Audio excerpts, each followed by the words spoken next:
Hoy me corresponde hablar de un filósofo que indudablemente es súper apasionante. Estamos o estoy haciendo referencia al gran Sócrates. Ya hablamos sobre los presocráticos, los cosmólogos, posteriormente nos dedicamos a los sofistas.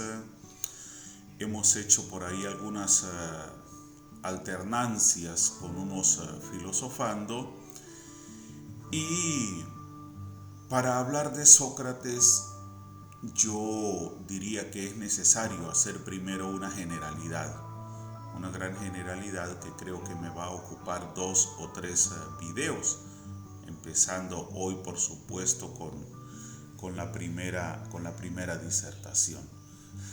Sócrates, todo un personaje en la historia de la filosofía, el Elvis Presley de la filosofía, diría yo, exagerando, ¿no?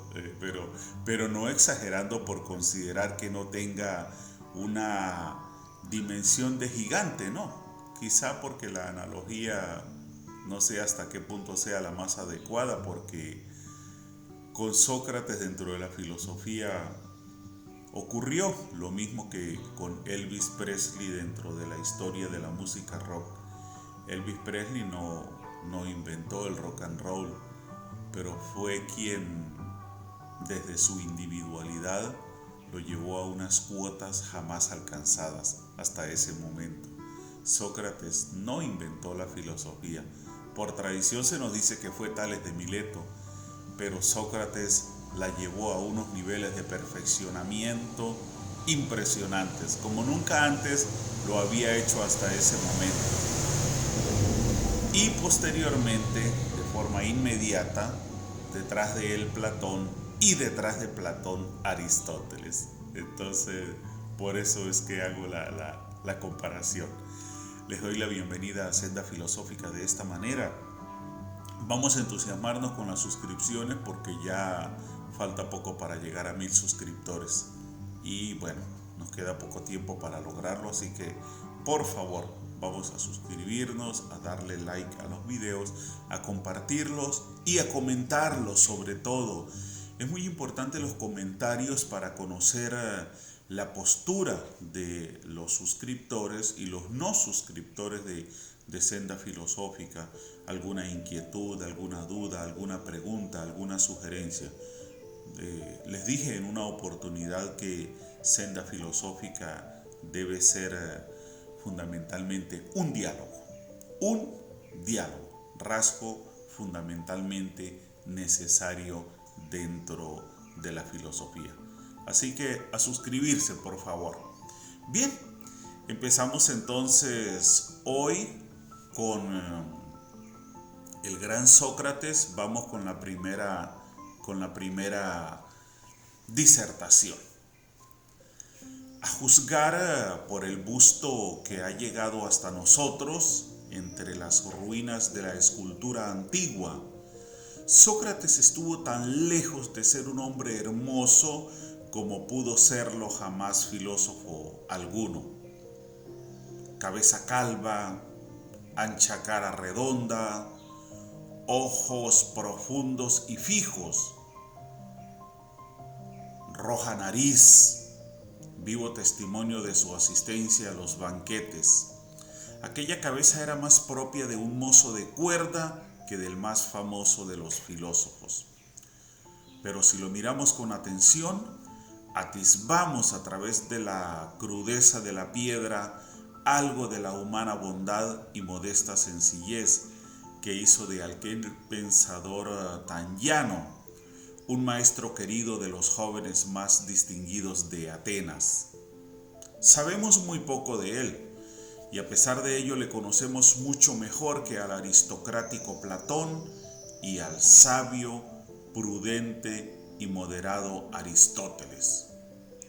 A más de 2300 años de distancia, podemos representarnos todavía su desaliñada figura, envuelta siempre en la misma túnica raída, paseándose desocupadamente por el ágora, imperturbable ante las locuras de la política, cebándose en su presa, reuniendo a su alrededor ricos y pobres, llevándoselos hasta el oscuro rincón del pórtico de algún templo y, una vez allí, exigiéndoles que definieran bien los términos en que se expresaban.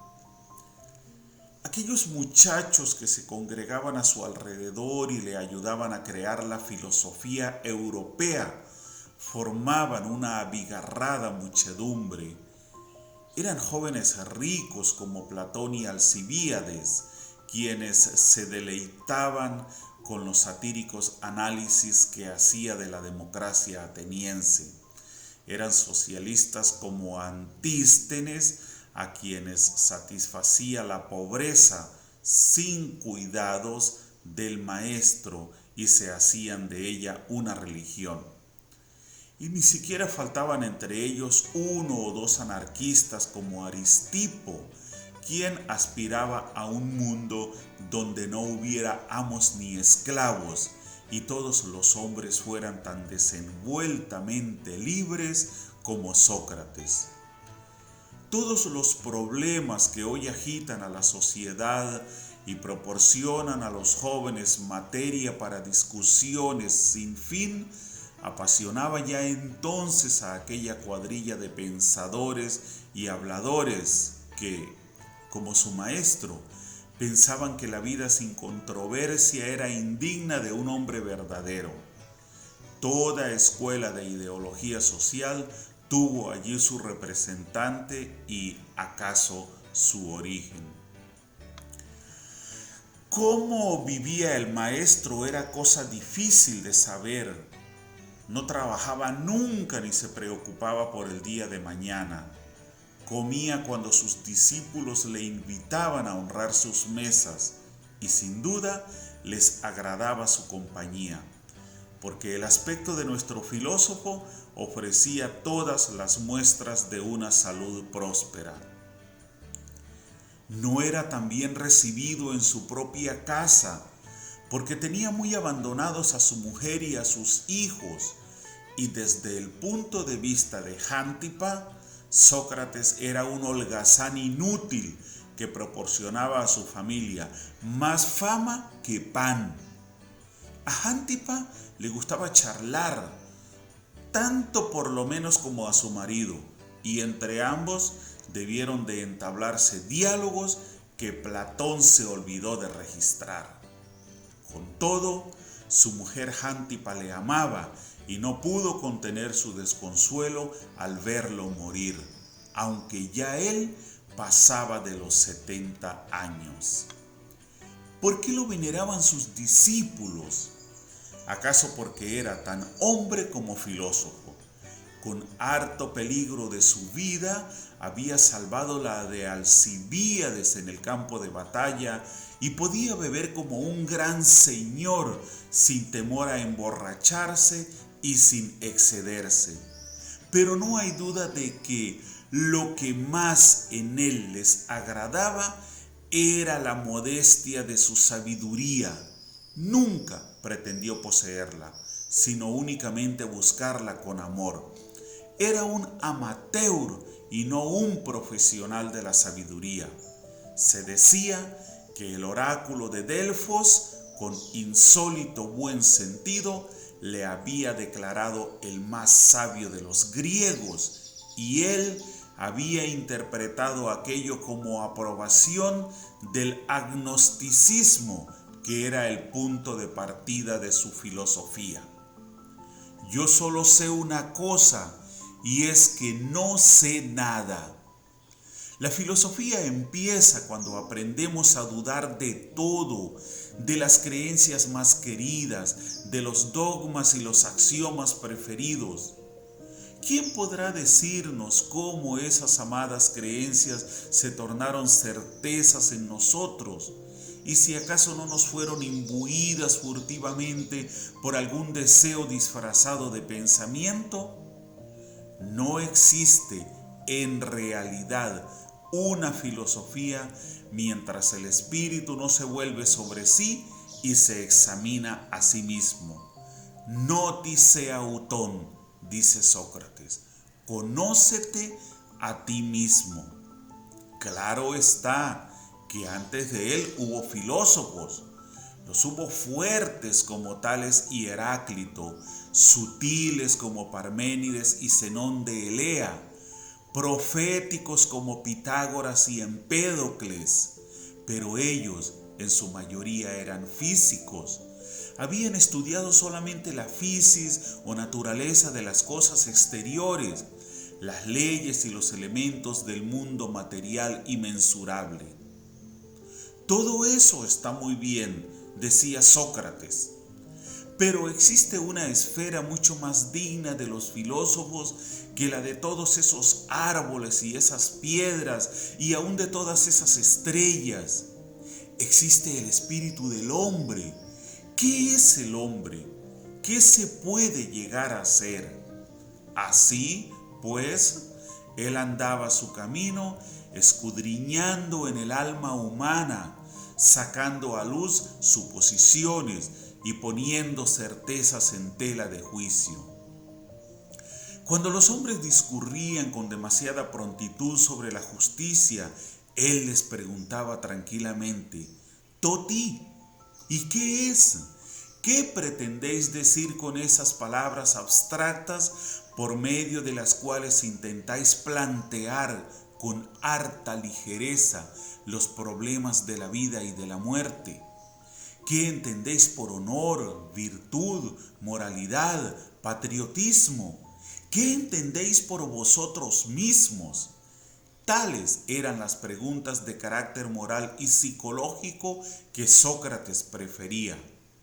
Algunos, molestados por aquel método socrático, por aquella exigencia de definiciones precisas, de pensamiento claro y exacto análisis, objetaban que Sócrates preguntaba más que respondía y dejaba las mentes de los hombres más confusas que lo estaban antes. Con todo, ha legado a la filosofía dos respuestas muy precisas a dos de nuestros más difíciles problemas: ¿qué se entiende por virtud y cuál es el mejor estado? No había temas más vitales que estos para los jóvenes atenienses de aquella generación. Los sofistas habían destruido la fe que aquellos jóvenes profesaban a los dioses y a las diosas del Olimpo, la que habían puesto en el código moral que fundamentaba ampliamente sus sanciones en el temor de los hombres hacia aquellas deidades innumerables y omnipresentes. Según parecía, no había ya razón ninguna para que un hombre dejara de hacer lo que más le placiese, mientras se mantuviera dentro de la ley. Un individualismo disolvente había debilitado el carácter ateniense y había acabado por abandonar la ciudad en presa a los espartanos tan severamente educados. Y en cuanto al Estado, ¿podía haber nada más ridículo que aquella plebeya y desenfrenada democracia?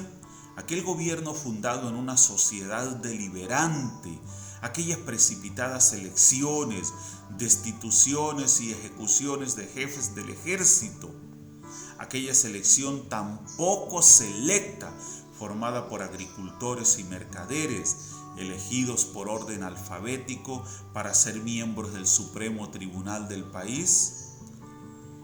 ¿Cómo podría desarrollarse en Atenas una moral nueva y natural? ¿Y cómo podría salvarse el Estado? La respuesta que dio Sócrates a estas preguntas fue causa de su muerte y de su inmortalidad.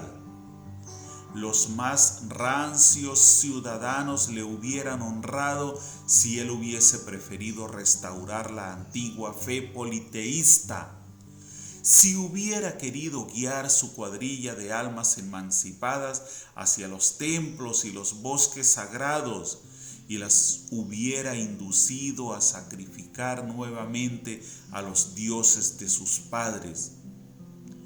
Pero él sabía que aquello hubiera sido una política desesperada y suicida, un progreso hacia atrás, hacia adentro y no por encima de las tumbas.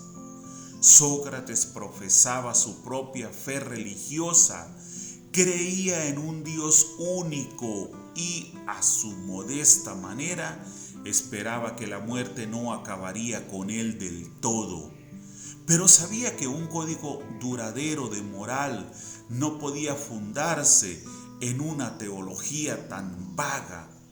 Si pudiera fundar un sistema de moral en absoluto independiente de toda doctrina religiosa, tan válido para el ateo como para el creyente, entonces sí que las teologías podrían moverse a sus anchas sin disolver el vínculo moral que convierte a los individuos rebeldes en pacíficos ciudadanos de una comunidad política. Esta es la primera parte, creo que de 2 disertaciones como generalidades sobre el gran Sócrates. Es, voy a decirlo así, un abreboca al estudio de su filosofía. Creo que a cualquier filósofo, a cualquier profesor de filosofía del mundo, si se dedicara a estudiar a Sócrates en profundidad, a analizar y a explicar todo lo que sobre él se ha escrito, no le alcanzaría la vida indudablemente. El gran Sócrates, que nos apasiona, que nos atrae tanto, no solamente como filósofo, sino como hombre, su manera de ser tan desaliñada, tan dejada, y esa particularidad suya de haberse negado en todo momento a escribir algo y de haber banalizado de una manera tan tajante, tan contundente el valor de la escritura, considerándola un verdadero riesgo para el desarrollo del pensamiento del hombre. Eso es verdaderamente increíble, y recuerden que ya yo les hice mención en 2 oportunidades de el mito del dios Ibis, cuando entusiasmado llega a presentarle al rey su invento, la escritura, y el rey se presenta demasiado escéptico porque, entre otras cosas, considera que la escritura no es más que apariencia de sabiduría. Entonces, hoy no quise extender demasiado la disertación, porque considero que cuando este material es tan sustancial, tan interesante, es mejor irlo degustando de a poco. Recuerden que en el tema de la filosofía, la prisa, el apuro, la gula, la ansiedad intelectual no tienen ningún valor. La filosofía, o a la filosofía, desde el proceso de formación y desde el filosofar mismo, hay que digerirla de manera pausada, hay que degustarla, hay que dejar que cada bocado cumpla el fundamental efecto de nutrirnos en términos de adquisición de capacidad de pensamiento. No apresurarnos. Si algo debe caracterizar al filósofo, debe ser la paciencia, la mesura, la moderación. Porque recorrer el camino de la filosofía no es tarea fácil. No es tarea nada fácil, y por esa misma razón la paciencia y la prudencia son herramientas fundamentales. Yo, de esta manera, voy a despedir hoy esta primera corta disertación sobre Sócrates, y voy a estar alternando, voy a continuar con mi filosofando porque me parece que tuvo buena receptividad el filosofando anterior sobre iniciarse en la filosofía, y ese es un tema que voy a continuar desarrollando, apoyado en la introducción del libro de don Manuel García Morente. Así que de esta manera me despido y, como les digo siempre, será hasta la próxima. Chao, chao.